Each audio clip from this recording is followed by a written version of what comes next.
Hello friends, नमस्कार। This Sanjay. आपका स्वागत है इस वीडियो सीरीज़ के पार्ट 24 में, जिसमें हम CTET CDP सिलेबस को इन डिटेल डिस्कस कर रहे हैं। ऑफिशियल सिलेबस में सिर्फ 23 टॉपिक्स है यहाँ तक, और हमने ये सारे 23 टॉपिक्स को इन डिटेल कवर किया हुआ है पिछले 23 वीडियोस में। तो इस पार्ट 24 में हम RTE, NCF और NEP के बारे में बात करेंगे। हालांकि ये तीनों टॉपिक्स ऑफिशियल सिलेबस में मेंशन नहीं है, फिर भी आपको हर साल एटलीस्ट 2 या 3 क्वेश्चंस देखने को मिलेंगे अबाउट दीज 3 डॉक्यूमेंट्स। तो इस वीडियो में हम right to education act, national education policy और नेशनल करिकुलम फ्रेमवर्क 2022 के बारे में कुछ इंपॉर्टेंट पॉइंट्स कवर करेंगे। हर वीडियो की तरह इस वीडियो के भी 2 वर्जन्स है हमारे चैनल पे, इंग्लिश और हिंदी। पहले हम देखेंगे कि ये RTE, NEP और NCF के बीच में क्या कनेक्शन है। फिर हम RTE एक्ट यानी राइट टू एजुकेशन एक्ट और NEP, नेशनल एजुकेशन पॉलिसी और NCF से जुड़े हुए कुछ इंपॉर्टेंट पॉइंट्स को कवर करेंगे। जब हम नेशनल करिकुलम फ्रेमवर्क 2022 के बारे में बात कर रहे हैं तो हम सिर्फ फाउंडेशनल स्टेज डॉक्यूमेंट को डिस्कस करेंगे, जो कि ऑफिशियली रिलीज़ किया गया है at the time of creating this video. और एंड में हम कुछ सैम्पल क्वेश्चन सॉल्व करेंगे ये 3 टॉपिक्स के ऊपर। तो चलिए शुरू करते हैं।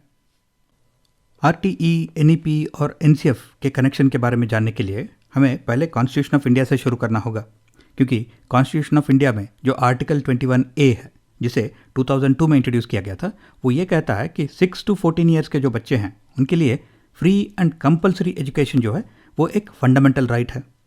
तो इस फंडामेंटल राइट के बेसिस पे right to education act roll out किया गया इन 2009, और इस राइट टू एजुकेशन एक्ट को इम्प्लीमेंट करने के लिए नेशनल एजुकेशन पॉलिसी इंट्रोड्यूस किया गया इन 2020। अब ये नेशनल एजुकेशन पॉलिसी जो है वो ना केवल RTE एक्ट के फ्रेमवर्क को यूज़ करता है, बल्कि इससे पहले जो NEP इंट्रोड्यूस किए गए थे इन 1968, 1986 और 1992, तो उस NEP से भी कुछ मटेरियल इंक्लूडेड है in the national education policy of 2020। अब नेशनल एजुकेशन पॉलिसी जो है वो एक हाई लेवल प्लान है, तो इसके डिटेल्स को, इसके इम्प्लीमेंटेशन लेवल डिटेल्स को डॉक्यूमेंट करने के लिए नेशनल करिकुलम फ्रेमवर्क जो है वो बनाया जाता है। अब नेशनल करिकुलम फ्रेमवर्क जो है वो एक डॉक्यूमेंट नहीं है, क्योंकि इसमें NCF फॉर फाउंडेशनल स्टेज है, NCF फॉर स्कूल एजुकेशन है, NCF फॉर अडल्ट एजुकेशन है, और क्योंकि फाउंडेशनल स्टेज में और स्कूल एजुकेशन में टीचर्स एजुकेशन भी बहुत इंपॉर्टेंट है, तो एक NCF फॉर टीचर्स एजुकेशन भी है। 4 नवंबर 2022 जबकि मैं इस वीडियो पे काम कर रहा था, तब तक NCF फॉर फाउंडेशनल स्टेज जो है वो रिलीज़ किया गया है। ये 3 to 8 ईयर्स के एज ग्रुप को कवर करता है, लेकिन NCF for school education, for adult education और टीचर एजुकेशन अभी भी वर्क इन प्रोग्रेस है, और इनको 2023 में रिलीज़ किया जाएगा। तो इस वीडियो में हम NCF फॉर फाउंडेशनल स्टेज के बारे में डिस्कशन करेंगे। तो अब आपको मालूम है कि constitution of India, right to education act और NEP और NCF के बीच में क्या कनेक्शन है। और ये NCF जो है वो एक नेशनल लेवल डॉक्यूमेंट है, जो कि NCERT के गाइडेंस में क्रिएट किया जाता है। तो इसी तरह से NCF को एक टेम्पलेट की तरह यूज़ करके स्टेट लेवल डॉक्यूमेंट्स भी क्रिएट किए जाते हैं, जिसको स्टेट करिकुलम फ्रेमवर्क बुलाया जाता है। और ये SCF को स्टेट लेवल बॉडीज़ जो है वो क्रिएट करते हैं, जो कि NCERT जैसे होते हैं, लेकिन ये एट ए स्टेट लेवल काम करते हैं। अब हम ये RTE एक्ट के कुछ इंपॉर्टेंट फीचर्स के बारे में बात करेंगे। जैसे कि हमने डिस्कस किया, ये राइट टू एजुकेशन जो है ये एक फंडामेंटल राइट है, जो कि कॉन्स्टिट्यूशन ऑफ इंडिया गारंटी करता है अंडर आर्टिकल 21A। तो जो fundamental right constitution of India guarantee कर रहा है, उसे इम्प्लीमेंट करने के लिए जो गाइडलाइंस या फिर जो फ्रेमवर्क चाहिए वो right to education act provide करता है। जैसे कि ये एक्ट कहता है कि जो फ्री एंड कंपलसरी एजुकेशन मिलना चाहिए बच्चों को अप टू एलिमेंट्री लेवल, वो एट ए नेबरहुड स्कूल होना चाहिए, यानी कि स्कूल बच्चों के नज़दीक होना चाहिए। ऐसा नहीं कि आप कहीं दूर दराज एरिया में एक स्कूल बना दो और आप ये एक्सपेक्ट करो कि बच्चे जो है वो 10 किलोमीटर या फिर 15 किलोमीटर चल के आएंगे स्कूल। तो ये स्कूल जो भी आप बना रहे हो वो बच्चों के नज़दीक होना चाहिए, सो नेबरहुड स्कूल। और ये एक्ट कहता है कि जो एलिमेंट्री एजुकेशन गवर्नमेंट प्रोवाइड कर रहा है for every child between the ages of 6 to 14 years, that includes CWSN, यानी चिल्ड्रन विद स्पेशल नीड्स को भी इंक्लूड करना है इस कंपलसरी एलिमेंट्री एजुकेशन में। और कोई भी गवर्नमेंट स्कूल में ऐसा कोई भी फीस, चार्जेस या फिर एक्सपेंसेस नहीं होना चाहिए जिसके वजह से बच्चों को दिक्कत हो एलिमेंट्री एजुकेशन परस्यू करने में और कंप्लीट करने में। और इस RTE एक्ट के अनुसार एफिलिएटेड प्राइवेट स्कूल्स जो भी है उसमें 25% ऑफ द सीट्स जो है वो रिजर्व होते हैं for children from economically weaker section. और ये एक्ट जो है कुछ नॉर्म्स और स्टैंडर्ड्स भी ले डाउन करता है कि प्यूपिल टीचर रेशियो यानी स्टूडेंट टीचर रेशियो किस तरह का होना चाहिए, किस तरह का इंफ्रास्ट्रक्चर होना चाहिए स्कूल्स में, और स्कूल्स और टीचर के क्या वर्किंग आवर्स होने चाहिए। और ये एक्ट ये भी कहता है कि टीचर्स को जो है कोई भी नॉन एजुकेशनल वर्क में डिप्लॉय नहीं करना चाहिए, क्योंकि पहले कैसा होता था कि प्राइवेट स्कूल्स में और कुछ गवर्नमेंट स्कूल्स में भी टीचर्स को बहुत सारे कामों में लगा दिया जाता था जो कि एजुकेशनल वर्क नहीं है। लेकिन इस एक्ट के अनुसार टीचर्स को कोई भी नॉन एजुकेशनल वर्क में डिप्लॉय नहीं करना है except census, elections and disaster relief. और ये एक्ट जो है ये अपॉइंटमेंट ऑफ टीचर्स के बारे में भी बात करता है कि टीचर्स का किस तरह का एलिजिबिलिटी होना चाहिए, क्या क्वालिफिकेशंस होने चाहिए, और ये CTET और TET जैसे टेस्ट के बारे में भी बात करता है जिसे पास करना होता है टीचर्स को या फिर प्रॉस्पेक्टिव टीचर्स को अपॉइंटमेंट से पहले। और ये एक्ट जो है कुछ चीज़ों को प्रोहिबिट भी करता है, जैसे कि फिजिकल पनिशमेंट। आपको याद होगा कि जब हम स्कूल में थे तो फिजिकल पनिशमेंट जो था वो बहुत ही कॉमन था। अगर हम होमवर्क नहीं करते या फिर क्लास में कोई मस्ती करते तो हमें फिजिकल पनिशमेंट मिलता था। लेकिन अब ये RTE एक्ट के आने के बाद फिजिकल पनिशमेंट जो है वो कम्प्लीटली इलीगल है। और ये कुछ स्क्रीनिंग प्रोसीजर्स जो भी पहले होते थे जैसे कि एडमिशन टेस्ट, राइट, तो उसको भी ये RTE एक्ट जो है वो कम्प्लीटली बैन करता है। और कैपिटेशन फ़ी यानी जो डोनेशन पे करना होता था पहले, अब डोनेशन को भी इलीगल बना दिया गया है। और प्राइवेट ट्यूशन्स बाय टीचर्स ये भी इलीगल है। और ऑब्वियसली बिना रिकग्निशन के स्कूल चलाना जो है वो भी इलीगल है। और ये एक्ट कहता है कि development of curriculum should be in consonance with the values enshrined in the constitution, यानी कॉन्स्टिट्यूशन में जो वैल्यूज़ है उसके अनुसार करिकुलम को डेवलप करना चाहिए। और ये RTE एक्ट जो है वो all round development of children यानी होलिस्टिक डेवलपमेंट ऑफ चिल्ड्रन के बारे में भी बात करता है through child friendly and child centred learning. तो ये दो लास्ट वाले जो पॉइंट्स है यानी development of curriculum and holistic या फिर all round development of child, ये दो पॉइंट्स को NEP और NCF में इन डिटेल कवर किया गया है। नेक्स्ट हम नेशनल एजुकेशन पॉलिसी 2020 यानी NEP 2020 के कुछ सेलिएंट फीचर्स के बारे में बात करेंगे। जब हम कॉन्स्टिट्यूशन में राइट टू एजुकेशन देखते हैं या फिर राइट टू एजुकेशन एक्ट को देखते हैं तो वहाँ पे right to free and compulsory education up to elementary level की बात हो रही है। लेकिन नेशनल एजुकेशन पॉलिसी के जो गोल्स है उसमें एक गोल है universal access at all levels of schooling from pre primary to grade 12, यानी कि ये RTE एक्ट या फिर जो राइट टू एजुकेशन मेंशन किया गया कॉन्स्टिट्यूशन में उससे भी थोड़ा आगे जाता है। और NEP में एक नया करिकुलर और पेडागोजिकल स्ट्रक्चर को भी इंट्रोड्यूस किया गया है जो कि 5+3+3+4 वाला स्ट्रक्चर है, जिसके बारे में हमने एक और वीडियो में डिस्कस किया हुआ है। और NEP कहता है कि दो सब्जेक्ट्स के बीच में एक हार्ड सेपरेशन नहीं होना चाहिए, जैसे कि आर्ट्स एंड साइंसेस में एक हार्ड सेपरेशन नहीं होना चाहिए, करिकुलर एंड एक्स्ट्रा करिकुलर को इंटीग्रेट करके सिखाना चाहिए, और जो भी लर्निंग हो रहा है उसमें वोकेशनल एंड एकेडमिक कंपोनेंट्स भी होने चाहिए।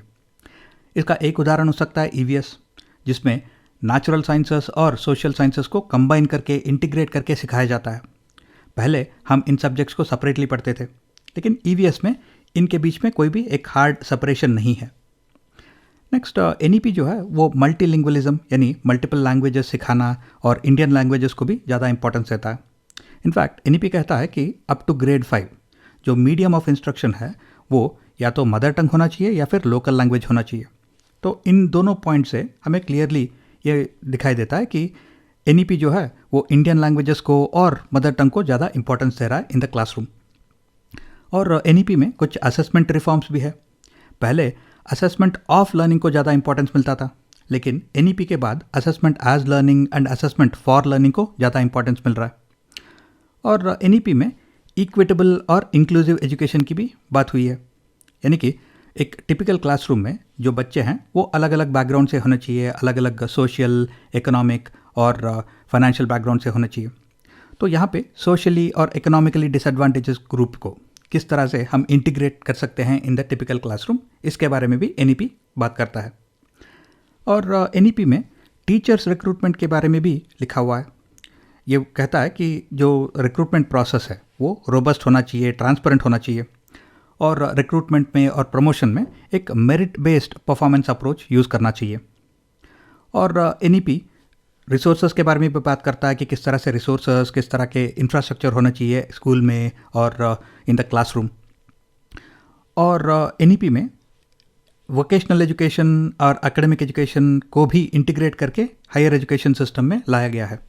यानी कि वो सिर्फ एकेडमिक्स पे फोकस नहीं होना चाहिए और सिर्फ वोकेशनल एजुकेशन पे फोकस नहीं होना चाहिए, बल्कि इन दोनों को इंटीग्रेट करना चाहिए in the higher education system. और जो एनईपी है वो holistic and multidisciplinary education के बारे में बोलता है, जिसमें multiple entry and exit options है।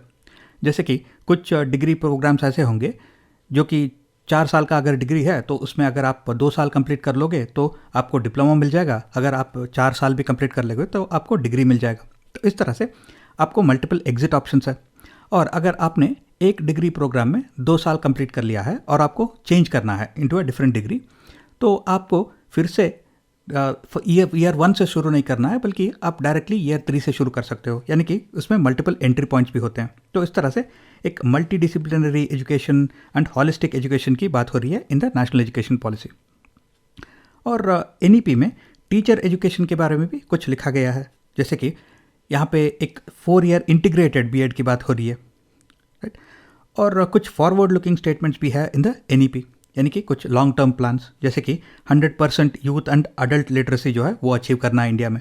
और इंडिया में जो एजुकेशन सिस्टम है, एजुकेशन सेक्टर है, उसमें जो पब्लिक इन्वेस्टमेंट है यानी गवर्नमेंट का जो इन्वेस्टमेंट है वो up to 6% of the GDP होना चाहिए। तो ये एनईपी 2020 के कुछ लॉन्ग टर्म गोल्स हैं। तो ये सारे पॉइंट्स जो हमने डिस्कस किए हुए हैं, ये आपको याद रखने की ज़रूरत नहीं है, ये सारे सिंपल पॉइंट्स हैं। आपको सिर्फ ये पॉइंट्स को समझना है, क्योंकि जो इंपॉर्टेंट पॉइंट्स है जो क्वेश्चंस में आएंगे उनको हम सेपरेटली इस सेशन के एंड में क्वेश्चंस जो है वहाँ पे कवर कर लेंगे। तो ये सारे जो पॉइंट्स है ये सिर्फ आपके अंडरस्टैंडिंग के लिए है। अब हम नेशनल करिकुलम फ्रेमवर्क 2022 से जुड़े हुए कुछ फैक्ट्स और फीचर्स के बारे में बात करेंगे। यहाँ पे हम एनसीएफ फॉर फाउंडेशनल स्टेज के बारे में बात कर रहे हैं, जो कि अक्टूबर 2022 को लॉन्च किया गया था। क्योंकि इसे बहुत रिसेंटली लॉन्च किया गया है, तो हो सकता है कि आने वाले एग्जाम में आपको इन बेसिक फैक्ट्स और फीचर्स के ऊपर क्वेश्चंस देखने को मिलेंगे। तो ये सारे फैक्ट्स को एक बार समझ लीजिए, फिर इनको याद कर लीजिए। अब इसे लॉन्च किया था श्री धर्मेंद्र प्रधान जी ने, जो कि ऑनरेबल मिनिस्टर ऑफ एजुकेशन है in the government of India. और ये जो एनसीएफ का जो पूरा प्रोजेक्ट है, इसे कोऑर्डिनेट करता है national steering committee for national curriculum frameworks यानी NSC-NCF। और इस डॉक्यूमेंट का जो फॉरवर्ड है यानी इंट्रोडक्टरी पार्ट है, उसे लिखा है श्री के कस्तूरी रंगन जी ने, जो कि चेयरपर्सन है ऑफ NSC-NCF। और ये जो पूरा NCF का प्रोजेक्ट है ये NCERT के गाइडेंस के अंदर आता है। और NCF एक की कंपोनेंट यानी एक इम्पॉर्टेंट पार्ट है ऑफ NEP 2020। और ये पहला इंटीग्रेटेड करिकुलम फ्रेमवर्क है for children between 3 to 8 in India. और जो NEP 2020 में 5+3+3+4 वाला curricular and pedagogical structure prescribe किया गया है, तो ये NCF फ्रेमवर्क भी उसी स्ट्रक्चर को फॉलो करता है।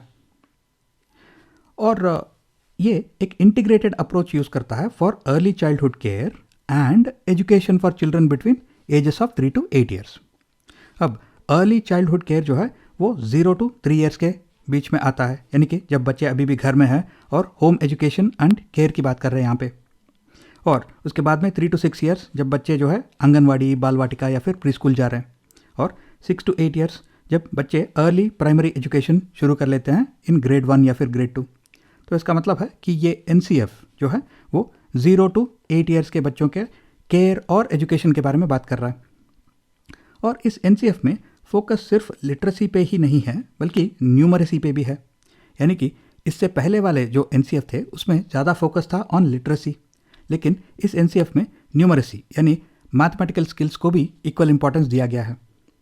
और एक और जो इम्पॉर्टेंट पॉइंट है अबाउट NCF 2022 वो ये है कि ये traditional Indian practices and approaches to education को इंटीग्रेट करता है with modern concepts and western concepts.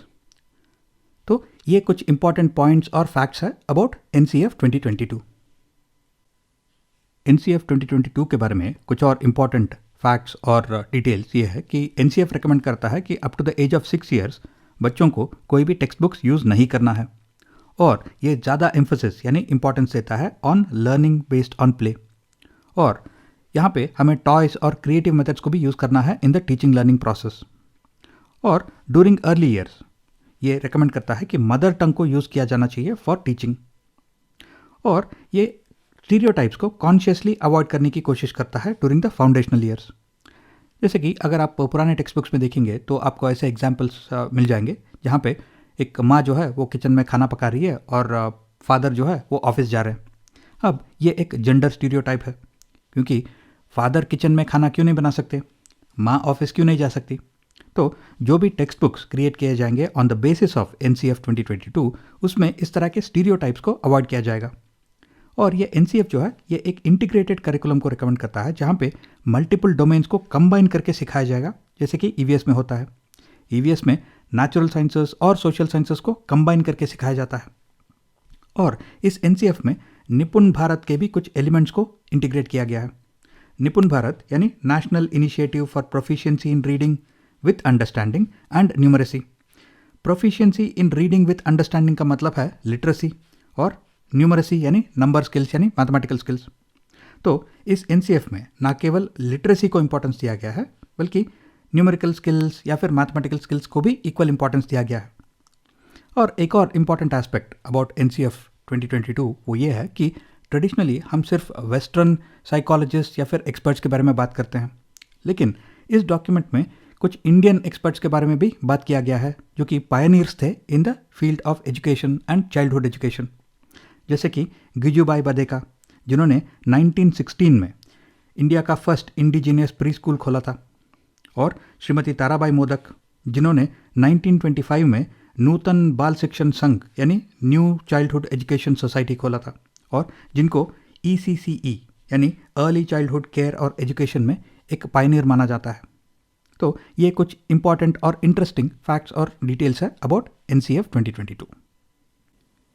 एक और बहुत ही important point about the national curriculum framework of 2022 जो आपको याद रखना है वो ये है कि ये NCF जो है ये रेफर करता है to a very ancient and traditional Indian concept of child development, जो कि बेस्ड है कॉन्सेप्ट ऑफ पंचकोशास के ऊपर।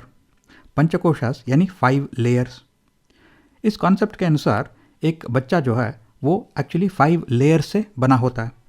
पहला है अन्नमय कोशा यानी फिजिकल लेयर, फिर आता है प्राणमय कोशा यानी the life force energy layer, उसके बाद आता है मनोमय कोशा यानी माइंड लेयर, फिर विज्ञानमय कोशा यानी इंटेलेक्चुअल लेयर, और फाइनली आनंदमय कोशा यानी इनर सेल्फ।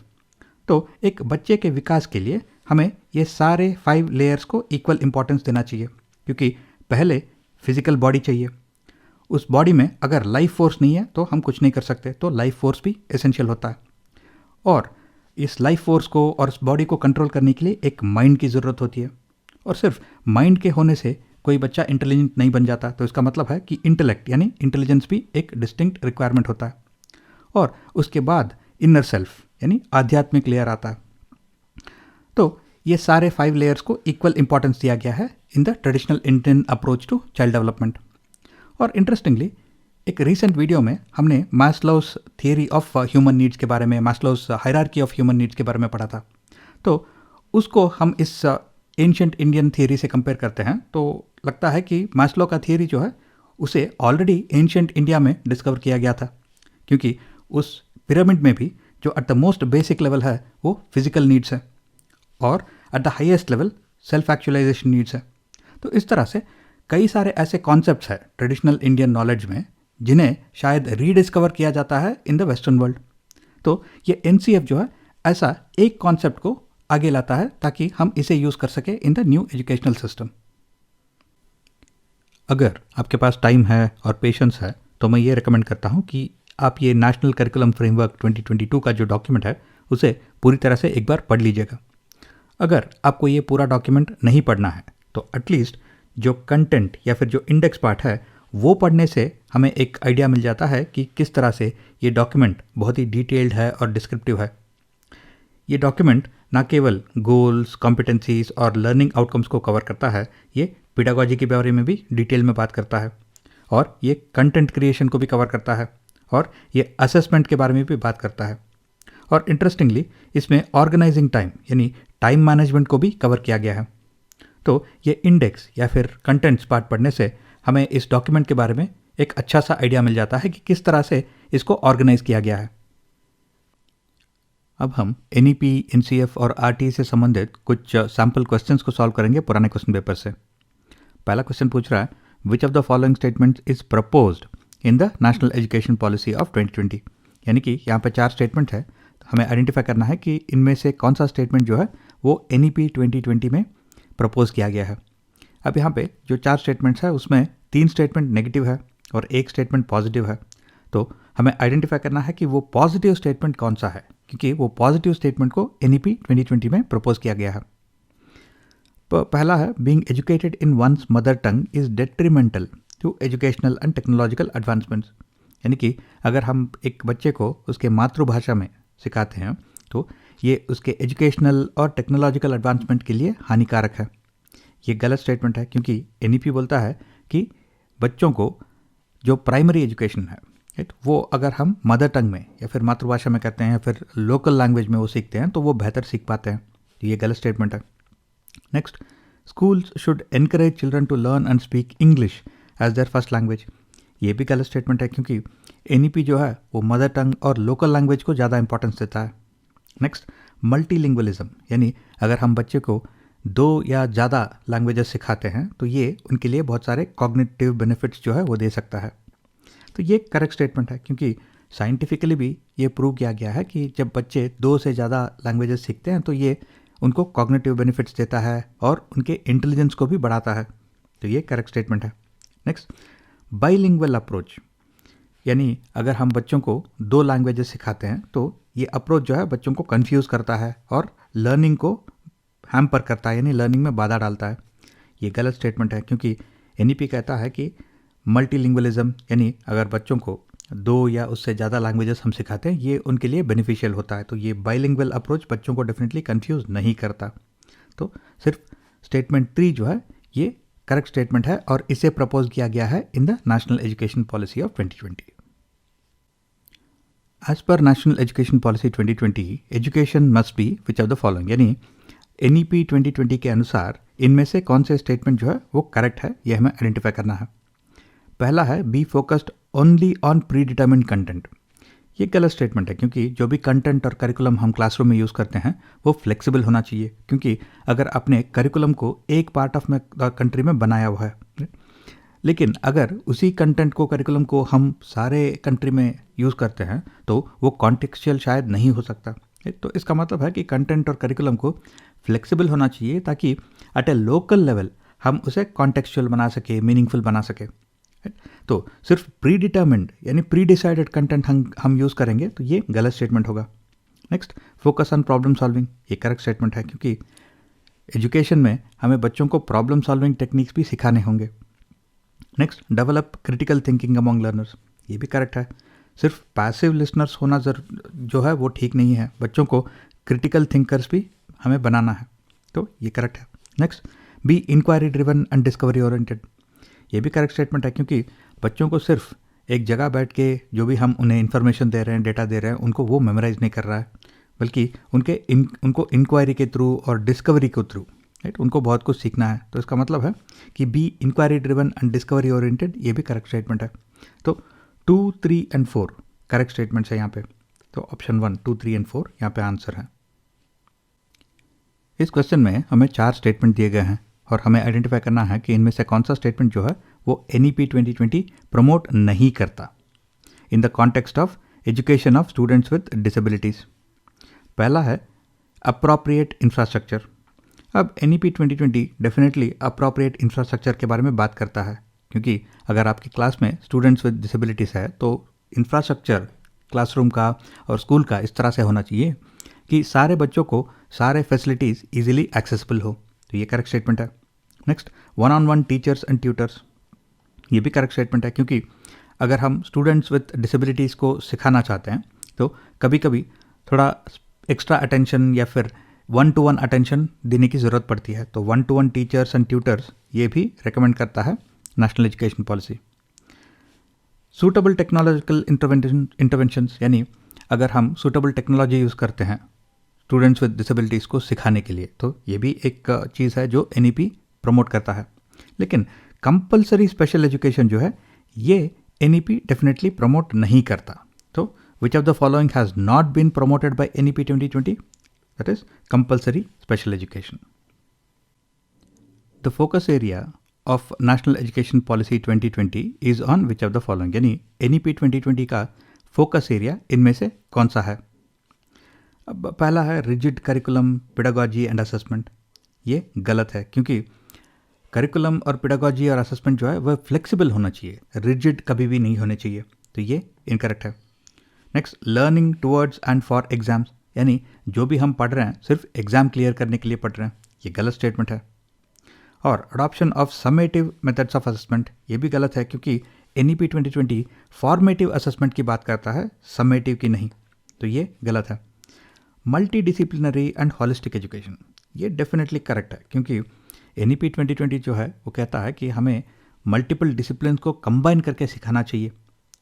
सिर्फ एक ही सब्जेक्ट या फिर एक ही जो एरिया है उस पर फोकस नहीं करना चाहिए, और हमें बच्चों का होलिस्टिक डेवलपमेंट पे फोकस करना चाहिए, यानी ऑल एस्पेक्ट्स ऑफ डेवलपमेंट, सिर्फ एकेडमिक्स ही नहीं। तो ये डेफिनेटली NEP 2020 का एक फोकस एरिया है। तो ऑप्शन 2 यहाँ पे करेक्ट आंसर है। The purpose of assessment as per NEP 2020 is to provide information on which of the following, यानी NEP 2020 में जो असेसमेंट प्रिस्क्राइब किया गया है उसका मेन पर्पस क्या है? पहला है how to support the students in and out of the classroom. ये करेक्ट है क्योंकि असेसमेंट से जो भी आउटपुट मिलता है, हमें जो भी रिजल्ट्स मिलते हैं, जो भी हमें इन्फॉर्मेशन मिलता है, उसे हम यूज़ कर सकते हैं बच्चों को सपोर्ट करने के लिए inside the classroom and outside the classroom. Next, comparison of the students performance with her classmates. अब असेसमेंट का मेन पर्पस बच्चों को कंपेयर करना तो नहीं हो सकता, तो ये डेफिनेटली इनकरेक्ट है। Next, the gaps and deficiencies in the students learning to accurately identify her failure. ये रीजनेबली करेक्ट है क्योंकि असेसमेंट करने पे हमें बच्चों के लर्निंग में जो गैप्स है, जो डेफिशिएंसीज है, उनके बारे में पता चलता है और हम उनके रीजंस फॉर फेलियर को आइडेंटिफाई कर सकते हैं। और लास्ट वाला है memorisation capacity of the student. अब असेसमेंट का मेन पर्पस उनके मेमोराइजेशन कैपेसिटी को टेस्ट करना तो नहीं हो सकता, तो ये गलत है। तो सिर्फ 2 ऑप्शन जो है ये रीजनेबली करेक्ट लग रहे हैं, लेकिन हमें आइडेंटिफाई करना है कि इनमें से कौन सा ज़्यादा करेक्ट है, कौन सा ज़्यादा होलिस्टिक है, कौन सा हायर लेवल पे है। अब हम बच्चों के नॉलेज में या फिर उनके लर्निंग में गैप्स और डेफिशिएंसी को आइडेंटिफाई करते हैं और उनके रीजंस फॉर फेलियर को भी हम आइडेंटिफाई कर सकते हैं थ्रू असेसमेंट। लेकिन हम ये इसलिए आइडेंटिफाई करते हैं गैप्स और डेफिशिएंसी को ताकि हम बच्चों को सपोर्ट कर सके inside and outside the classroom. तो ऑप्शन 1 जो है ये एट अ हायर लेवल है और ये NEP में असेसमेंट का मेन पर्पस है। As per the NCF, how should technology be used at a foundational stage, यानी NCF के अनुसार किस तरह से हम फाउंडेशनल स्टेज में टेक्नोलॉजी को यूज़ कर सकते हैं। टेक्नोलॉजी यानी इंटरनेट और कंप्यूटर्स और अदर डिजिटल रिसोर्सेज। तो यहाँ पे 5 स्टेटमेंट्स दिए गए हैं, लेकिन जब हम आंसर चॉइसेस को देखते हैं तो हर एक आंसर चॉइस में सिर्फ 4 स्टेटमेंट्स को मेंशन किया गया है। तो इसका मतलब है कि इन 5 स्टेटमेंट में से एक स्टेटमेंट गलत है, तो हमें आइडेंटिफाई करना है कि गलत स्टेटमेंट कौन सा है।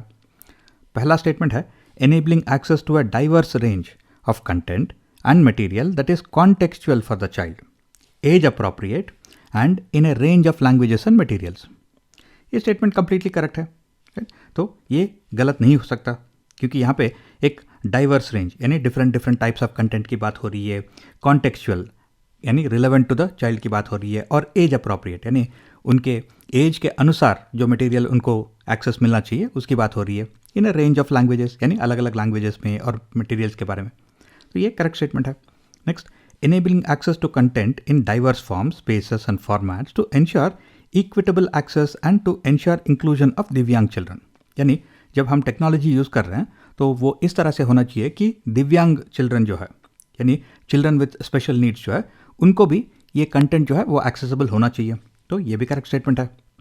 Next, ensuring that the key focus of the material would be to create an enjoyable experience for the learner and feed the child's innate curiosity and agency। यानी जब हम टेक्नोलॉजी यूज़ करते हैं तो वो एक एन्जॉयबल एक्सपीरियंस क्रिएट करना चाहिए बच्चों को, ताकि बच्चों के क्यूरियोसिटी को और उनके एजेंसी को और उनके इनर लर्निंग एबिलिटीज़ को ये इनकरेज करना चाहिए। तो ये भी करेक्ट स्टेटमेंट है।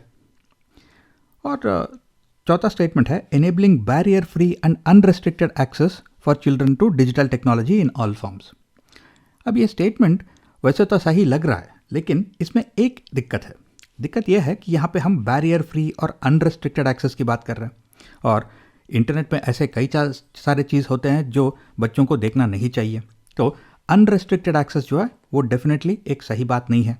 तो कुछ तो बैरियर्स होने चाहिए, कुछ तो रेस्ट्रिक्शंस होने चाहिए, ताकि उनको एज अप्रोप्रिएट मटेरियल और कॉन्टेक्चुअल मटेरियल मिल सके। तो barrier free and unrestricted access जो है ये गलत है। और लास्ट वाला है supporting the capability development of teachers, parents and the community. ये भी करेक्ट स्टेटमेंट है, क्योंकि बच्चों के अलावा इंटरनेट को और टेक्नोलॉजी को टीचर्स, पेरेंट्स और कम्युनिटी के कैपेबिलिटी को भी डेवलप करने के लिए हम यूज़ कर सकते हैं। तो ये स्टेटमेंट करेक्ट है। तो इसका मतलब है सिर्फ स्टेटमेंट 4 जो है वो गलत है। तो सारे ऑप्शंस में लास्ट वाला जो ऑप्शन है उसमें 4 इंक्लूडेड नहीं है, ये सिर्फ 1, 2, 3 और 5 की बात कर रहा है। तो ये करेक्ट आंसर है। Which of the following statement is not correct as per the NCF, यानी इनमें से कौन सा स्टेटमेंट जो है वो इनकरेक्ट है, गलत है एज पर द एनसीएफ। अब अगर हम चारों स्टेटमेंट्स को एक बार पढ़ते हैं तो हम देख सकते हैं कि ये चारों स्टेटमेंट जो है वो डेवलपमेंटल डिले या फिर डिसेबिलिटी की बात कर रहे हैं। पहला स्टेटमेंट बोल रहा है कि educational institutions and teachers are not authorised to make any diagnosis of developmental delay और डिसेबिलिटी, यानी एजुकेशनल इंस्टीट्यूशंस और टीचर्स जो है वो ऐसे डेवलपमेंटल डिलेस या फिर डिसेबिलिटी को डायग्नाइज नहीं कर सकते। और दूसरा स्टेटमेंट बोल रहा है diagnosis of developmental delay and disability in children is the job of authorised medical professionals, यानी कि जो क्वालिफाइड डॉक्टर्स होते हैं, साइकोलॉजिस्ट होते हैं या फिर साइकियाट्रिस्ट होते हैं, वो ऐसे डेवलपमेंटल डिलेस या फिर डिसेबिलिटी को डायग्नोज कर सकते हैं। ये टीचर्स का या फिर एजुकेशनल इंस्टीट्यूशन का काम नहीं है। और तीसरा स्टेटमेंट बोल रहा है teachers play a crucial role, यानी एक important role in identifying children at risk for developmental delay और डिसेबिलिटी। और लास्ट वाला स्टेटमेंट बोल रहा है teachers do not have any role in identifying children at risk for developmental delay and disability. अब अगर हम एनसीएफ को पढ़ते हैं तो एनसीएफ ये क्लियरली बोलता है कि टीचर्स जो है वो एक क्रूशियल रोल, यानी एक इंपॉर्टेंट रोल प्ले करते हैं in identifying children at risk for developmental delay और डिसेबिलिटी, क्योंकि टीचर्स इन बच्चों को एवरीडे अपने क्लासरूम में देखते हैं। तो अगर उन्हें लगता है कि बच्चों को कोई डेवलपमेंटल डिले या फिर डिसेबिलिटी हो सकता है, तो ये एक क्रूशियल रोल प्ले करते हैं इन आइडेंटिफाइंग सच चिल्ड्रन। लेकिन एनसीएफ ये भी बोलता है कि आइडेंटिफाई करने तक ठीक है कि कोई रिस्क है, लेकिन ऐसे एजुकेशनल इंस्टीट्यूशंस और टीचर्स जो है वो डायग्नाइज नहीं कर सकते, ये सर्टिफाई नहीं कर सकते हाँ ये इस बच्चे को डेवलपमेंटल डिले है या फिर डिसेबिलिटी है, क्योंकि वो इक्विप नहीं है, वो इस बारे में एक्सपर्ट्स नहीं है। तो अगर टीचर्स को या फिर एजुकेशनल इंस्टीट्यूशन को लगता है कि कुछ चिल्ड्रन को कोई रिस्क है फॉर डेवलपमेंटल डिले और डिसेबिलिटी, वो खुद ऑथराइज नहीं है ऐसे डायग्नोसिस करने के लिए, लेकिन उन्हें ऑथराइज्ड मेडिकल प्रोफेशनल्स को कांटेक्ट करना पड़ता है। तो इसका मतलब है कि स्टेटमेंट 1, 2 और 3 तीनों करेक्ट है। और जो चौथा स्टेटमेंट है जो कि बोल रहा है कि टीचर्स का कोई भी रोल नहीं होता इन identifying children at risk for developmental delay and disability, ये गलत स्टेटमेंट है, क्योंकि टीचर्स ही ऑब्जर्व करते हैं बच्चों को। सो टीचर्स एक वेरी इंपॉर्टेंट रोल या फिर क्रूशियल रोल प्ले करते हैं in identifying children at risk. तो लास्ट वाला स्टेटमेंट जो है वो नॉट करेक्ट है as per the NCF. As per the NCF all the strands of mathematical proficiency, यानी मैथमेटिकल नॉलेज डेवलप करने का जो प्रोसेस होता है क्लासरूम में, उसको 4 ब्लॉक्स में डिवाइड कर सकते हैं फॉर डेली क्लासरूम प्रोसेस। तो ये 4 ब्लॉक्स जो कि एनसीएफ में क्लियरली मेंशन्ड है वो कौन से हैं? तो ये क्वेश्चन डायरेक्टली बेस्ड है on information given in the NCF, यानी किस तरह से हम क्लासरूम में मैथमेटिकल प्रोफिशिएंसी यानी न्यूमेरिकल एबिलिटी को डेवलप कर सकते हैं। तो एनसीएफ में मैथ ओरल टॉक की बात हो रही है, स्किल्स टीचिंग की बात हो रही है, स्किल्स प्रैक्टिस की बात हो रही है और मैथ्स गेम की भी बात हो रही है। वहाँ पे मैथ्स असेसमेंट को मेंशन नहीं किया गया है। तो इसका मतलब है कि करेक्ट आंसर में ए, बी, सी और ई होना चाहिए। तो ए, बी, सी और ई ये करेक्ट आंसर है। According to the NCF, which of the following are classroom norms that should be agreed with the children? Classroom norms यानी कुछ rules of basic behaviour in the classroom. और NCF कहता है कि कुछ rules हमें बच्चों के साथ अग्री करना है टीचिंग सेशन शुरू करने से पहले, कि किस तरह से वो क्लासरूम में बिहेव करेंगे। तो यहाँ पे पूछा जा रहा है कि इन 4 रूल्स में से कौन से ऐसे रूल्स हैं जिन्हें स्पेसिफिकली एनसीएफ में प्रिस्क्राइब किया गया है। पहला है listen when the other person is talking, यानी ये ऐसी चीज़ है जो हमारे पेरेंट्स और टीचर्स हमें बचपन से कहते आ रहे हैं कि पहले सुन तो लो, राइट। तो listen when the other person is talking. Next है raise your hand before speaking in a group. अगर एक ग्रुप में सब लोग एक ही बार बोलने लगते हैं तो कम्युनिकेशन जो है वो डिसरप्ट हो जाएगा, क्योंकि ये एक तरह से सब्जी मंडी बन जाएगा, राइट, या फिर फिश मार्केट बन जाएगा। तो अगर बोलने से पहले आप हाथ उठाते हो ताकि सबको बोलने का मौका मिले और आप इंश्योर करें कि लोगों का अटेंशन आप पे है आपके बोलने से पहले, तो इससे कम्युनिकेशन जो है वो क्लियर हो जाता है। तो ये भी एक rule of good basic behaviour in the classroom है। Next, speak respectfully to your classmates and your teacher. ये भी सही रूल है क्योंकि क्लासमेट्स और टीचर को रेस्पेक्ट देना चाहिए। Next, keep your hands feet and any objects to yourself. अक्सर हम देख सकते हैं कि बच्चे जो है स्कूल में थोड़े अपने ऑब्जेक्ट्स को इधर उधर फेंक देते हैं और खुल के बैठ जाते हैं। तो एक और जो ग्राउंड रूल होना चाहिए कि आपका जितना स्पेस एलोकेट किया है, जो डेस्क आपको दिया गया है, तो उसी में बैठना है, राइट। और आपके जो भी चीज़ है आपको अपने बैग में या फिर अपने डेस्क में रखना है। तो ये भी एक अच्छा सा ग्राउंड रूल है। तो यहाँ पे ये चारों रूल जो है ये basic rules of good classroom behaviour है, यानी कि बेसिक क्लासरूम नॉर्म्स है। और एनसीएफ में इन चारों रूल्स के बारे में मेंशन किया गया है। तो यहाँ पे करेक्ट आंसर है A, B, C and D. The NCF under what not to do, the behaviour to be avoided by the teacher in the classroom does not recommend which of the following. यानी कि NCF में एक छोटा सा list of behaviours को बताया गया है जिन्हें टीचर्स को अवॉइड करना चाहिए इन द क्लासरूम। तो उस लिस्ट में इन ऑप्शंस में से कौन सा ऑप्शन नहीं है ये हमें आइडेंटिफाई करना है। पहला है when a child makes a mistake respond genuinely and avoid sarcasm. ये करेक्ट स्टेटमेंट है क्योंकि टीचर को जेन्युइनली रेस्पॉन्ड करना चाहिए to the students in the classroom. Next, never correct a child's error in the classroom. ये गलत statement है क्योंकि अगर बच्चे कुछ मिस्टेक कर रहे हैं, कुछ एरर्स कर रहे हैं, तो उन्हें डेफिनेटली करेक्ट करना चाहिए। तो ये गलत स्टेटमेंट है। Next, try not to ignore a child irrespective of their behaviour. अब टीचर को किसी भी चाइल्ड को इग्नोर नहीं करना चाहिए। तो try not to ignore a child irrespective of their behaviour. बच्चे का बिहेवियर कैसा भी हो, टीचर को उसे इग्नोर नहीं करना है। तो ये करेक्ट स्टेटमेंट है। लास्ट वाला है never criticise a child in front of others. अब दूसरों के सामने अगर हम बच्चों को क्रिटिसाइज़ करते हैं, डांट देते हैं, तो उनका ईगो हर्ट होता है, उनको बहुत ही बुरा लग सकता है। तो बच्चों को अगर डांटना है, कुछ उनको कोई क्रिटिसाइज़ करना है तो सेपरेटली कर सकते हैं, दूसरों के सामने नहीं। तो ये भी एक करेक्ट स्टेटमेंट है जिसे अवॉइड करना चाहिए by the teacher in the classroom. तो दूसरा ऑप्शन जो है that is never correct a child's error in the classroom, ये एनसीएफ रेकमेंड नहीं करता। तो इस क्वेश्चन का आंसर ऑप्शन 2 है। Which of the following has been recommended by Clause 12 of the RT Act of 2009 regarding education of students belonging to economically weaker section? यानी कि RT Act का जो Clause 12 है वो EWS सेक्शन से आने वाले स्टूडेंट्स के एजुकेशन के बारे में कुछ रिकमेंडेशंस दे रहा है। तो हमें आइडेंटिफाई करना है कि ये Clause 12 किस तरह का रिकमेंडेशन दे रहा है। अब अगर आपने आरटी एक्ट का ये क्लॉज 12 नहीं भी पढ़ा है तो भी सारे आंसर ऑप्शंस को केयरफुली पढ़ के और थोड़ा लॉजिक यूज़ करके आप करेक्ट आंसर को आइडेंटिफाई कर सकते हो। पहला बोल रहा है admission in government schools only. अब कोई भी एक्ट डिस्क्रिमिनेटरी नहीं हो सकता, यानी कि अगर ये एक्ट बोल रहा है कि ईडब्ल्यूएस स्टूडेंट्स को सिर्फ गवर्नमेंट स्कूल्स में ही पढ़ना है तो ये डेफिनेटली डिस्क्रिमिनेशन होता है। तो ये क्लॉज 12 जो है ये इसके बारे में तो बात नहीं करेगा। Next, provision of vocational education only. अब अगर हम ये कह रहे हैं कि ईडब्ल्यूएस सेक्शन से आने वाले स्टूडेंट्स को सिर्फ वोकेशनल एजुकेशन मिलना चाहिए, एकेडमिक एजुकेशन नहीं मिलना चाहिए, तो ये भी डिस्क्रिमिनेशन होगा। तो डेफिनेटली ये नहीं मैंशनड होगा in clause 12 of the act. और लास्ट वाला है सेपरेट स्कूल्स फॉर देम, यानी कि अगर हम ये कह रहे हैं कि ईडब्ल्यूएस सेक्शन से आने वाले स्टूडेंट्स को सेपरेट स्कूल्स में पढ़ना चाहिए तो ये डेफिनेटली डिस्क्रिमिनेशन होता है। तो करेक्ट आंसर ये भी नहीं हो सकता। तो एक ही ऑप्शन बचता है that is reservation in private schools. जब आरटी एक्ट को इम्प्लीमेंट किया गया तो प्राइवेट स्कूल्स में भी एक स्पेसिफिक रिजर्वेशन किया गया है for children coming from economically weaker sections of the society. तो क्लॉज 12 जो है वो इसके बारे में कुछ रिकमेंडेशंस दे रहा है। तो करेक्ट आंसर है ऑप्शन 2।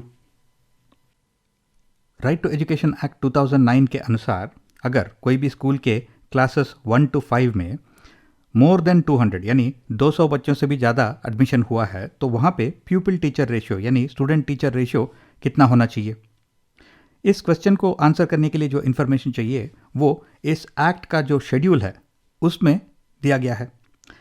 यहाँ पे ये शेड्यूल बोल रहा है कि कोई भी स्कूल में फॉर क्लासेस 1 to 5 अगर 200 से ज़्यादा बच्चों का एडमिशन हुआ है तो जो प्यूपिल टीचर रेशियो है वो 40 से कम होना चाहिए यानी शुड नॉट एक्सीड 40। तो यहाँ पे करेक्ट आंसर है 40।